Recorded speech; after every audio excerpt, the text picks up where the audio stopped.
is the DGD podcast. Go Dogs.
One Team Media. Welcome to the DGD podcast, the Georgia Bulldogs podcast for dogs. From the gun again on first down. Fires wide. Juan Daniels, touchdown, Georgia. This is your favorite receiver, Juan Daniels, and you're listening to the DGD podcast with my man, Robert Reynolds. Go Dogs. Welcome to this episode of the DGD podcast. As always, it is NCDGD, Robert Reynolds, as your host. Before we start the show, I would like to say that Georgia got another commitment last night, which is why the chain has come out. Cole Spear from Calhoun, Georgia. Look, people can say what they want. You know, with 3 stars, I'm telling you right now, kid is a baller. Don't let anyone tell you, don't let any ranking star tell you otherwise. Kid's got elite speed, and there's a lot that Kirby saw. That's why he took the green light, committed.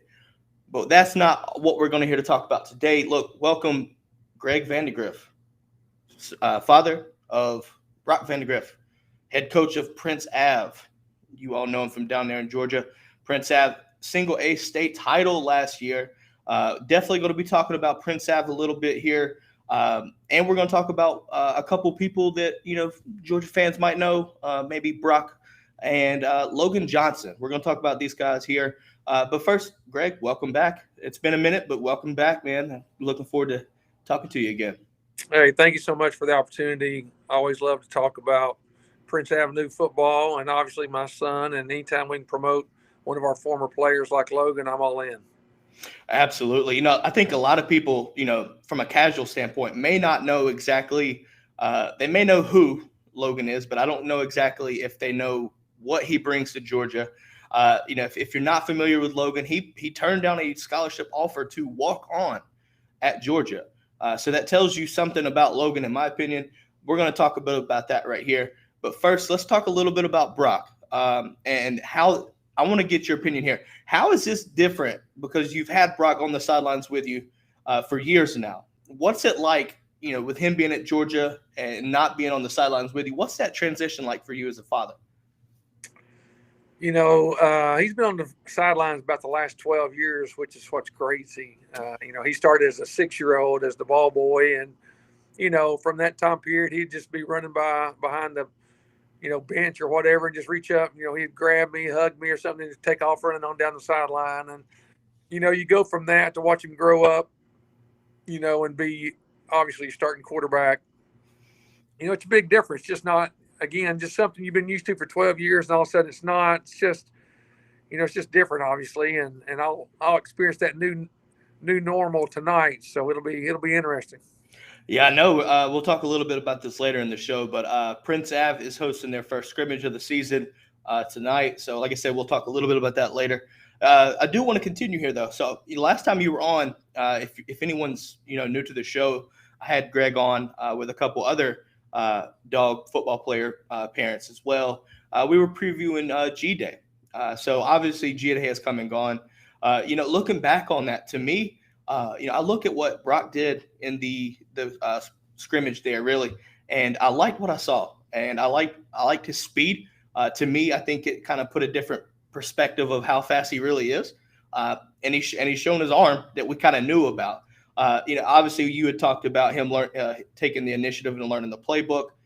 With camp right now, I think they're still in camp right now, so that's obviously a big transition for him as a freshman. What was it like being at G Day and watching him in red and black for the first time? It was just sort of surreal. My wife and I were sitting there, Kelly, and we watched the first two scrimmages, and then they come up for G Day. It's just, I guess every father wants their kid to go play, big time football or go play football, and you're sitting there and your son's out there on the field. It's just, you're just pulling for him to do the best he can, and obviously you want him to have a great experience. And, so all those kind of things just taking place was just unbelievable. Yeah. Watching the game though, obviously Georgia is loaded this season. I don't know how much you keep up with news, but I think everyone in the media, it's basically calling Georgia to win the SEC East, probably make a playoff title, even saying that this is Georgia's year. Looking at that right there though, Brock plays a big part here in reassuring that depth for years to come. Obviously, as a true freshman, I'm not saying that it could happen. It may, but you mentioned that he has taken a pretty big initiative in learning the playbook. Maybe even redshirting to kind of, take a free year that way to learn it and be even more ready. Now, I'm not saying that it can or cannot happen, but you hear that kind of things with teams that have a lot of quarterback depth. But nonetheless, looking at, like I said, going back to G Day, seeing what I saw, I liked it. And then you always hear about what he's been doing so far through the practices and the, in the scrimmages and camps and stuff, which actually tomorrow is their first of 3 scrimmages. So I'm sure that maybe as time comes afterwards, we'll hear some good things coming from Brock. But obviously with fall camp, what's, as a parent, I know you mentioned before the show that you'd been talking to him. What's that like for him? What's that like for you? Because is he reaching out to you trying to get a feel for things, or what's going on there with fall camp being in full swing? So let's go from G Day forward. Just give you a little synopsis. So we come out of G Day, and he felt good about some things, and obviously disappointed in others, and so we spent like the month of May just.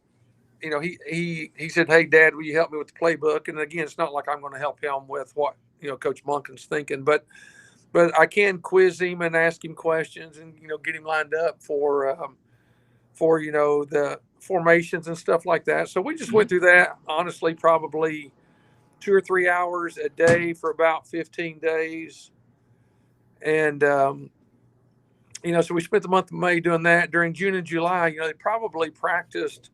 I bet you, again, not like real practices, but they have things they're doing, all summer, and they continue they're going through the installs and quizzing each other and doing those kind of things. So he went all through the summer. So now it's really the second time back through the playbook, and then, fall camp starts and they sort of go back through the playbook again. So, it's funny, right before camp started, or maybe the first day of camp, he called his mom and I, and we're talking to him, and he says, it's amazing how much more fun football is when you know what the plays are. Yeah. So we just sort of chuckled and laughed, and, it's long days, and it's things where, he's just putting in his work, and, JT and Beck and, Stetson are all there, and they're experienced quarterbacks, and, he does athletically offer some things those guys can't do. So, we're just trying to let it play out and trust Georgia in the process and see what happens. Yeah, I think looking at it right now, that's probably the best thing that he could do is just sit there and be a sponge. I'm not saying that he couldn't start if needed, but I mean, one of the things to benefit, some of these freshman quarterbacks come in and get thrown into the fire too soon. You see it on a lot of levels. And to me, I think it can happen where sometimes it benefits a kid, but sometimes it can also be a hindrance because, they're not ready. They're not, they're, whether it be mentally or physically, depending on the situations. So being able to kind of sit there and soak up the playbook is really key. I'm going to take a little side trip back here in my glory days in high school football. Looking as a quarterback for me, I wasn't gifted athletically. Genetics was against me, but taking basically knowledge of the playbook helped me from what I felt like helped me because it allowed me to, to transition into like understanding what a defense is doing. And reading coverages, things like that, on the fly, on the field. And, obviously you look at his time at Prince Ave and transition into that to the college level, it's a lot faster. So, taking the playbook, getting comfortable there, I could see it being a big deal because once he's comfortable with it completely, then it's just a matter of putting it on the field. And, if any indication is based off of G-Day for me, I think, he's in for a good future at Georgia. Just based off of some glimpses there. Obviously, it was kind of limited, but, nonetheless, it was still a sight to see. I enjoyed seeing it. But with that right there, with Prince Ave, there's another kid that walked on, like I said at the beginning of the show here, Logan Johnson. And, casual fans may not know, what he brings to Georgia. A little bit undersized, but a great receiver. If I'm not mistaken, he led Prince Ave last year in yards and receptions. Correct me if I'm wrong. But from your standpoint and someone that's coached up Logan, what does he bring to Georgia that, fans may not know? Logan, you look at him and it's that typical, you look at the package and you're like, what can this kid bring to the table? And his whole life is constantly proving people wrong. They've, undervalued his ability and probably sold him short. And so his whole life, he's fought to overcome those kind of things. So having said that, naturally he has a little chip on his shoulder, which plays to his advantage as he wants to go out there and prove one more time he can do it, and the thing about it is he's probably a 5'5", wide receiver that you can't catch in a phone booth kind of thing. And he, he's going to present all kinds of issues in the return game, all kinds of issues and, just matchups one-on-one, even if the, DB, no matter how good he is, this guy's been going to those 7-on-7s and playing at high levels his whole life. So the last 2 seasons, just to give a small example, he caught over 60 balls each year and over 1,100 yards in, receiving each year. So, I dare say they have too many high school kids that have 120 plus catches and 2,500 plus yards. Yeah, absolutely. Looking at some of the highlights and things like that. I was able to watch the Raven County game, which I do want to talk a little bit about that in just a minute. But watching some of his stuff against Raven, watching some of his highlights you see on these ranking services, recruiting services, things like that. You see, in my opinion, what I think is probably his best feature. One, he's fast, and two, he's really elusive. He's a good yard after catch receiver.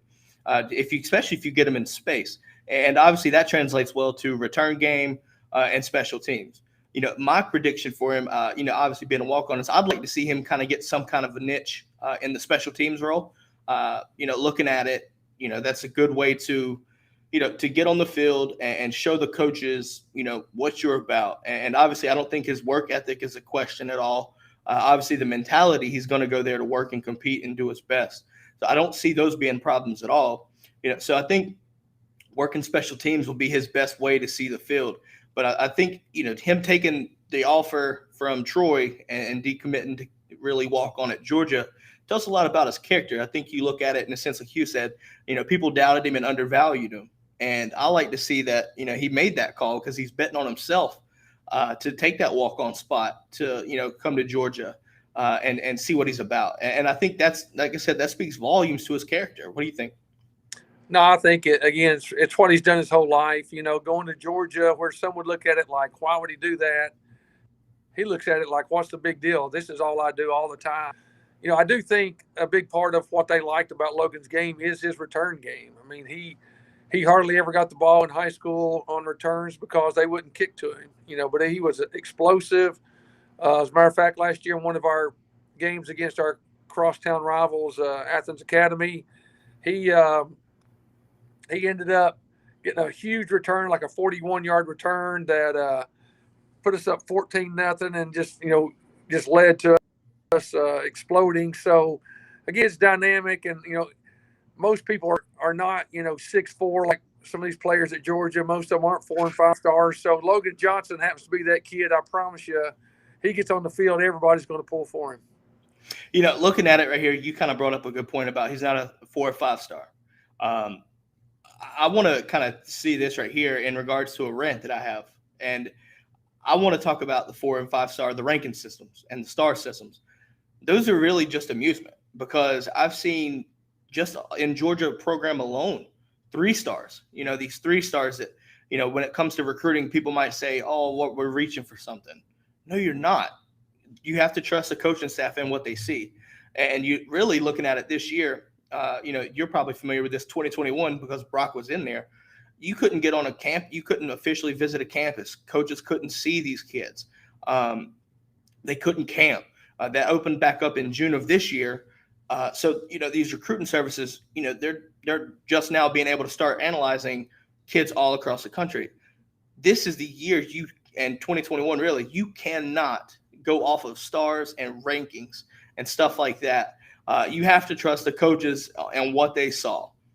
You look at A.B. Mitchell. I don't know if you're familiar with him, receiver that committed to Georgia. He's in as a freshman, had a really great G-Day as well.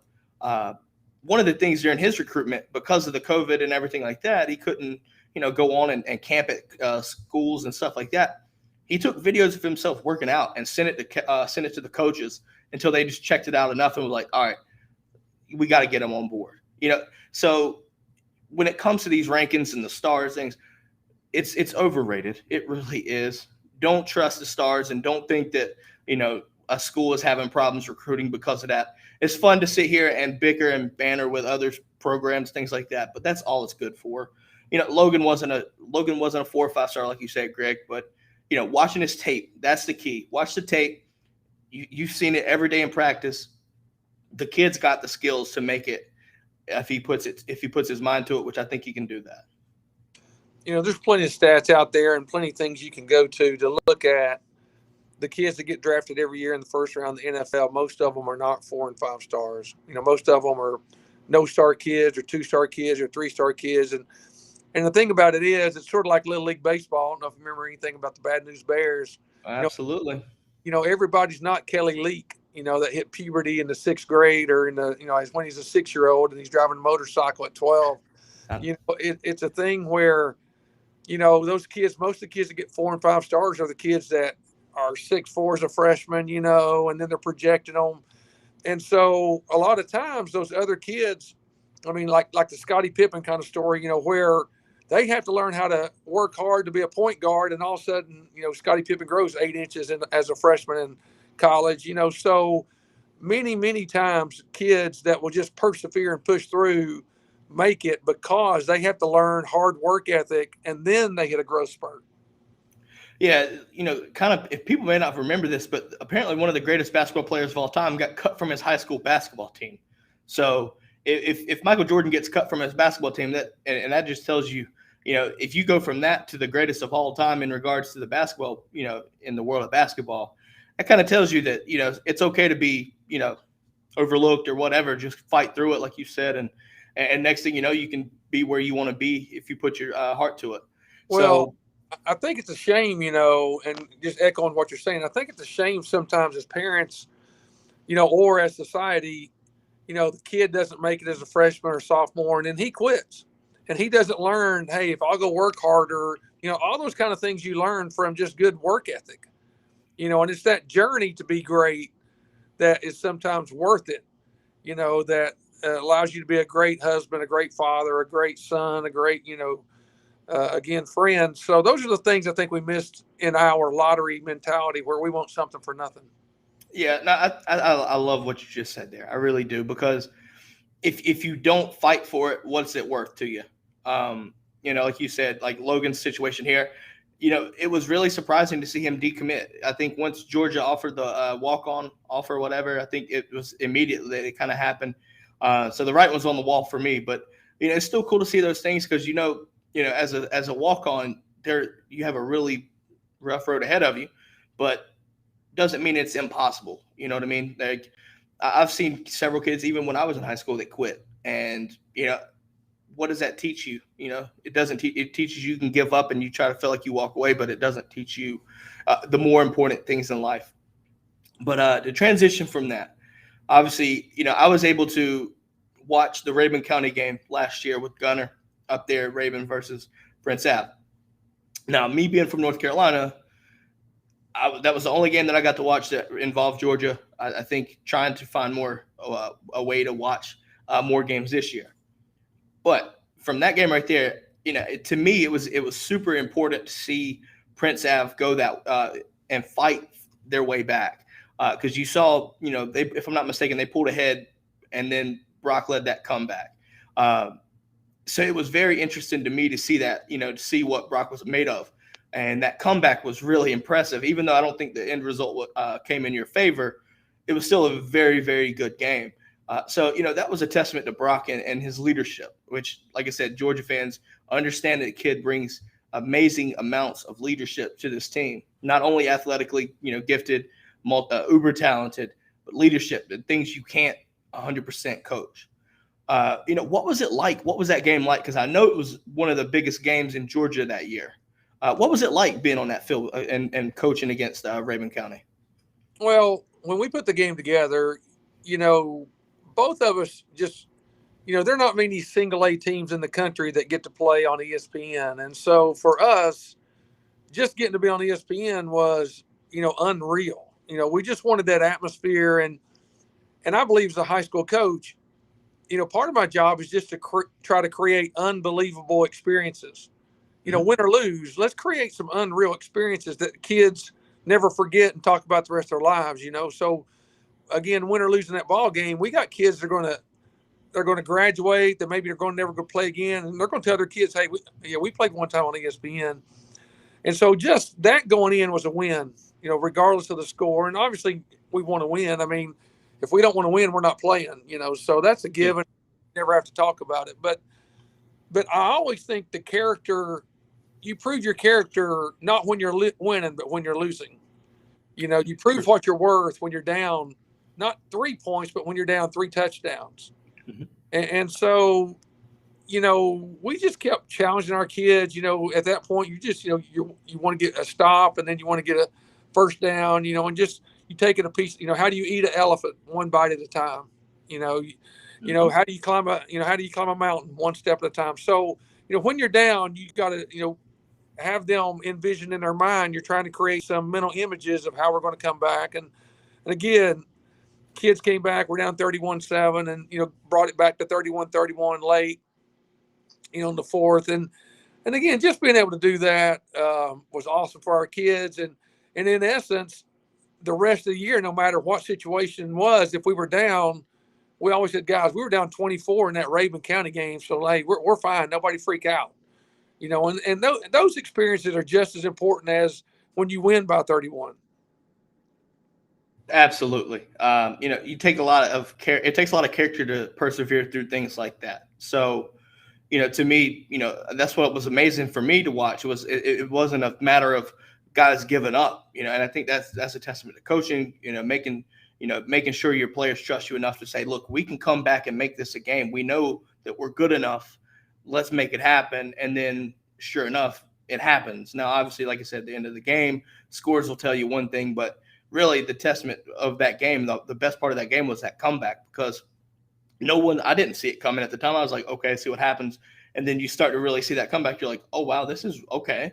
And then, it just really made for a really good game. So I was glad to see that game, not only from the star power. Everybody wanted to make the narrative of Brock versus Gunner to Georgia, at the time it was South Carolina, but, since Georgia commit, everybody wanted to look at that right there. But, at the same time, you do want to kind of look and see, from an analytics standpoint, like, I want to see what these teams are made of, because there's more than one game. And ultimately, that one game didn't decide your fate for last year, because you end up going to your state A title and win it. So, it was good to see that game be so competitive. And, obviously it did, like I said, it didn't detriment your season. You'll come back and win the state title, which brings you to my next question. What was it like winning that state title, especially with Brock? That's basically his send-off going to Georgia. What was that like for you? First off, just, as a coach, you want to win the state championship, whether it's, year 1 or year 30, like it was last year for me. So, you want to win a state championship. And Brock and I, always joked about and talked about, and just mentioned to each other, wouldn't it be nice to win a state championship together? And, just comments like that. So, when the game starts, any game, I'm trying to get first downs. I'm trying to, get first downs, then get touchdowns, then get first downs, then get touchdowns. And so I'm not, sitting there thinking about, hey, does Brock have 300 yards yet? Or has he thrown a touchdown? I'm not thinking about that stuff. I'm thinking about, can we win? How do we win this ball game? And so anyway, we get into that state championship game. And I remember the week of just thinking myself as a coach, and then partly as a dad, is I always told myself, if I got to the state championship game, by the way, I was 0-7 in semifinal games going into that one. Only as a head coach, I was 0-2, but as an assistant, I was 0-5 before that. But anyway, so I always said, if I'm 0-7, well, I want to be at least 1-0 in the state championship, if I get there. So absolutely. Anyway, the week of, I just remember telling myself, one, don't choke. Don't be afraid to make the call. Don't be afraid to make the tough call. Don't be afraid to go for it. Never, you never be afraid to, you can't steal second base, but with your foot on first. So, it's a thing where if it's time to make a gutsy call, we're going to make the gutsy call. So in the first half, as an example, they just had made the score 13-7. There's about 2.5 minutes left in the first half. We have it 4th and 3 on hour 38. And I called a play, who do you trust the most? Brock. So I call a play with Brock down the sideline, and he picks up 20 yards or so. And then the next play we score, So again, I wanted to leave it all on the field and never look back, And so then at the end of the game, we had about 5 minutes left in the game. We're up 41-21. It was a situation where, just sort of realized we're going to win. And, I took the opportunity just to give him a big hug and say, man, I love you. And, we did it. And holy cow, can you believe it? And so, that last 5 minutes was really, really special, just getting to think about it. And then obviously the ride home and all those kind of things that went along afterwards. So it was surreal and it was awesome. And I can't imagine it, being any better. Yeah, you mentioned surreal, and I was about to ask that before you took the words right out of my mouth, because I can only imagine that, that's kind of a storybook ending, right? With the head coach and then his son at quarterback, and a movie couldn't even write that great, So I can only imagine it being that kind of that level of being that surreal. So it was always good to see that right there. And then obviously Georgia fans were licking their chops waiting for Brock to come in, and obviously the rest is it's writing itself currently. So there's a lot to it, but also that leads you to this. Tonight, first scrimmage of the season, looking at repeating there as single A champions. What are your thoughts going into the season? I don't know your schedule or nothing like that. Are there any big games that maybe try to look through Peachtree TV, or is there any big games for Prince Ave this year? Well, it's the year 2 of a 2-year contract, so it's the same schedule, just flip games and home and away. So the schedule's tough. I mean, we had 7 playoff teams out of 10 on the schedule last year, and probably the same this year. And we're going to play. We open up with a semifinal team, and then we play a 10-1 team out of Knoxville second. Then we play on down through the year. We play a semifinal team that we beat in the semifinals last year, and then we're going to play our crosstown rivals, who's been a top 5 team in the program, or in the state. So, it's going to be challenging. Our program's never been healthier. This is year 6 of mine here at here at Prince Avenue, and it's a thing where we started off with 33 6 years ago, and now this year we have 70. So that's we got a program. It's rolling well.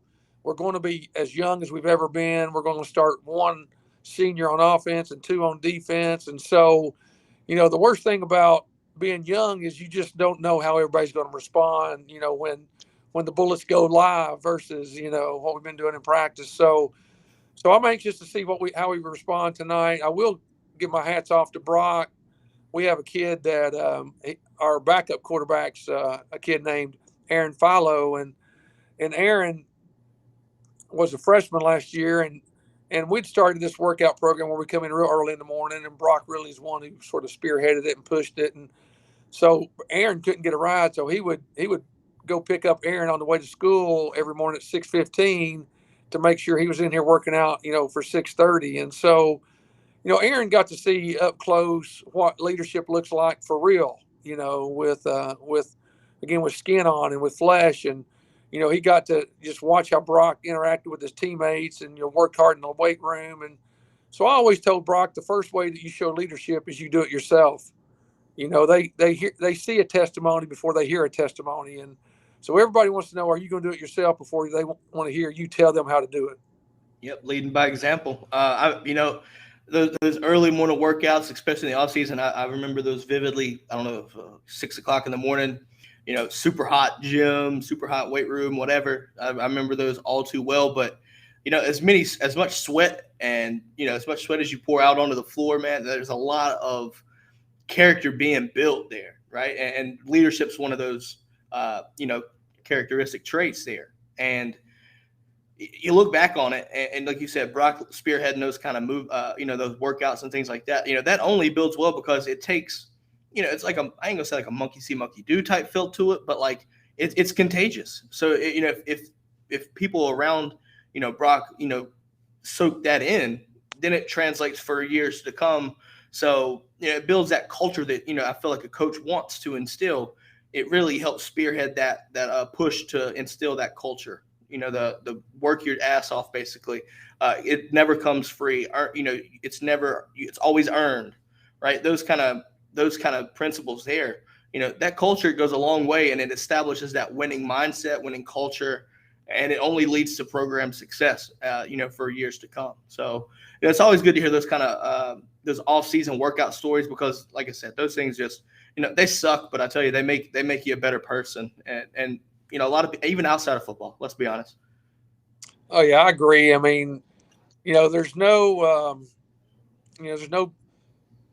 nothing replaces work ethic, and it carries through. That's the thing I like about football is work ethic gets you started. Work ethic, just the hard work of football itself. Just going out there in that hot, and just learning to practice when you don't want to, show up when you don't want to. Sort of prepares you for life, because there's plenty of times you don't want to get out of bed and go to work. Plenty of times you don't want to answer the bell. But if you've developed that work ethic, again, and for our example, through football, it just carries over into life. And that's really what we're trying to push. Yeah, I love that.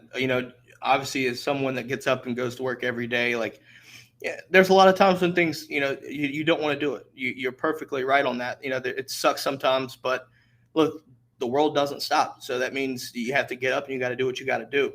And, like I said, those workouts and going to practice, I remember vividly hot, humid, rainy, right after a rain, getting into one of those kind of practices where the field's flooded, but it's still like you feel like you're in a swamp, practicing is just miserable. But nonetheless, those kind of memories, though, kind of like you said, lead you into, life after football. But if I'm like I said, I'm from North Carolina. So if I am looking into the Prince Ave program for this year, who are some faces to watch, names to know? Obviously, I think the whole team is important, so don't get me wrong here. But if I had to look for a few faces or names, who would you point out for me to kind of keep an eye out for? So there's some great stories on our team. One of them was last year COVID year, and some states shut down and that kind of stuff. We had a young man transfer in about week 2 of practice in August, and Michigan had shut down. This kid's name's Luke Lanier, and he came in. What's funny was his dad told me he played quarterback and linebacker, and I said, well, I'm not telling him he can't play quarterback. I just think he should focus on linebacker, and if he can beat out our quarterback, we'll let him play quarterback. Last year, so he didn't have any idea what he was coming in for with Brock. But anyway, so he played linebacker, did a great job. He'll be one of the senior starters coming back. And then we have the young man named Bailey Stockton's real explosive. He'll be a junior. He got to watch Logan all last year. We do a really good job with our slots. They're usually, in the top 5 or 10 in receptions in the state. So he's a little bigger Logan, a little faster Logan. Obviously don't have the maybe the hips and feet Logan has, but he's going to be fantastic. And we have another young man named Elijah that came in, and he's going to do a great job. And Elijah DeWitt, and then Josh Britt's is a DB that's back, going to play some receiver. We have our linemen are maybe the most youthful we've had. That are going to be the strongest we've had. Austin Head's one of them. A senior returner is Will Frost. We have a D lineman that's really good, Uriah Howard. He's going to have a great year. He's just got a good motor, sort of dominating kind of kid. So we have a lot of kids that have a chance to have a great year. We just need to go out there tonight and take it a step at a time and see what happens. Looking at it, like I'm looking forward to it, right? I know, obviously, I'm looking forward to September 4th in Charlotte, but high school football is always fun to watch too. I'm not going to discredit that by any means. So, North Carolina starts their season next, the actual season next week, so a week from today.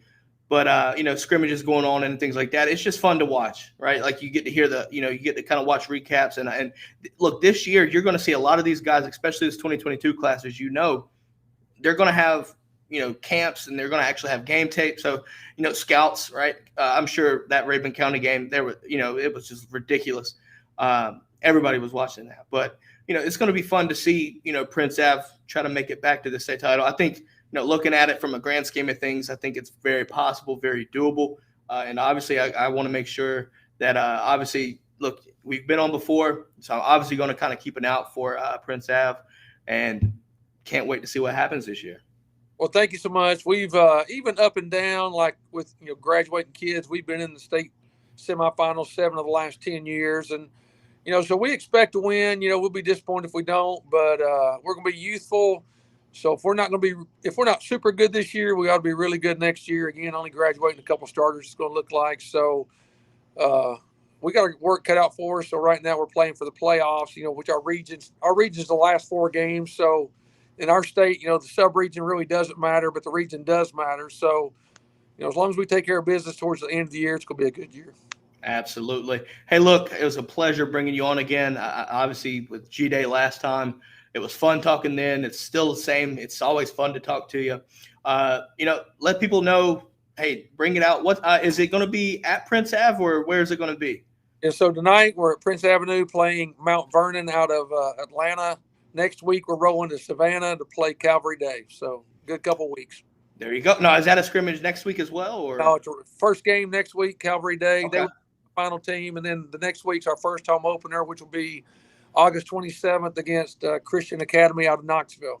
Should be interesting there.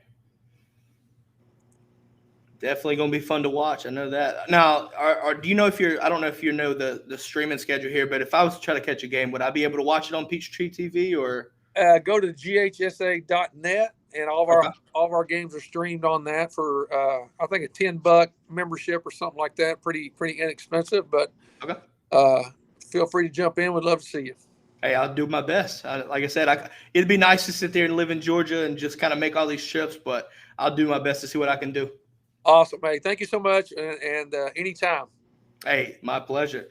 Look, always good talk when you have Greg on. Love it. Can't wait to see what Prince Ave does this year. Obviously, that repeat. Target's on your back. Definitely think you're more than capable of handling that pressure, though. But look, for that,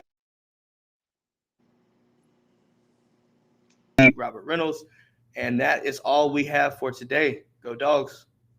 Appreciate it.